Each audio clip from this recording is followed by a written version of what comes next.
un phénomène normal dans la vie d'un virus. Il est un incontournable de tous nos repas. On en consomme matin et soir. Je vous parle du pain. Cet aliment omniprésent sur nos tables. Si le pain d'orge ou le pain complet sont plébiscités pour leur valeur nutritionnelle, qu'en est-il de celui qu'on retrouve entassé dans les étals des commerces? Sa composition laisserait à désirer, selon la Fédération marocaine des droits du consommateur. Éclairage dans ce reportage de Wafa Yacoubi, Abdilah Mouzahim et Nisril Hamdaoui. Nous sommes de grands consommateurs de pain. Sur la table des Marocains, cet aliment trône matin, midi et soir. Mais très souvent, cette denrée n'est pas faite maison. Les ménages ont-ils une idée sur la composition de ce pain commercial? La Fédération marocaine des droits du consommateur donne un éclairage sur la qualité et la salubrité du pain commercialisé à l'échelle nationale. Elle relève certaines défaillances, notamment dans le dosage de quelques ingrédients. On sait que la farine est classée en fonction de sa composition, de son pourcentage en son.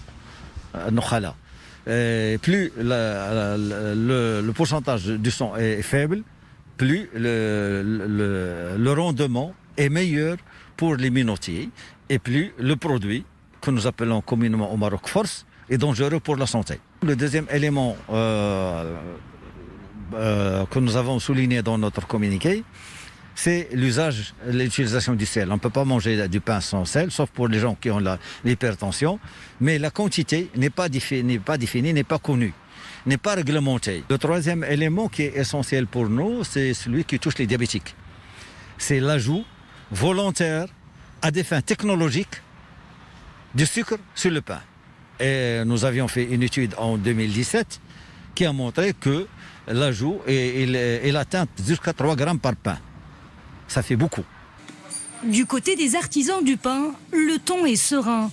Pour eux, mettre la main à la pâte est une responsabilité qu'ils assument. Je voudrais rassurer les consommateurs et leur dire que l'ensemble des produits que nous utilisons sont validés par l'ONSA. Nous ne pouvons en aucun cas utiliser des composants illicites. Les garde-fous sont omniprésents pour dissuader les éventuels contrevenants.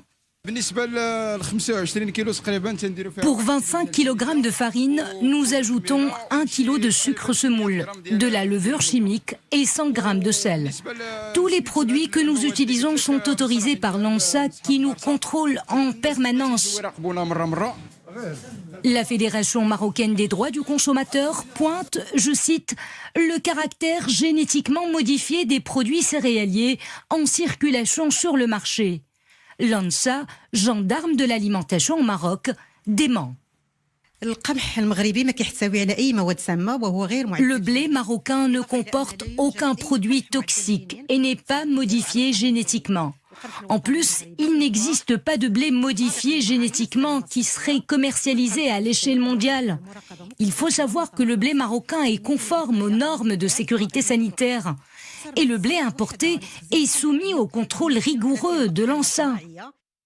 Le débat est lancé, surtout pour un secteur déstructuré, voire informel, qui peut échapper à la vigilance des autorités concernées.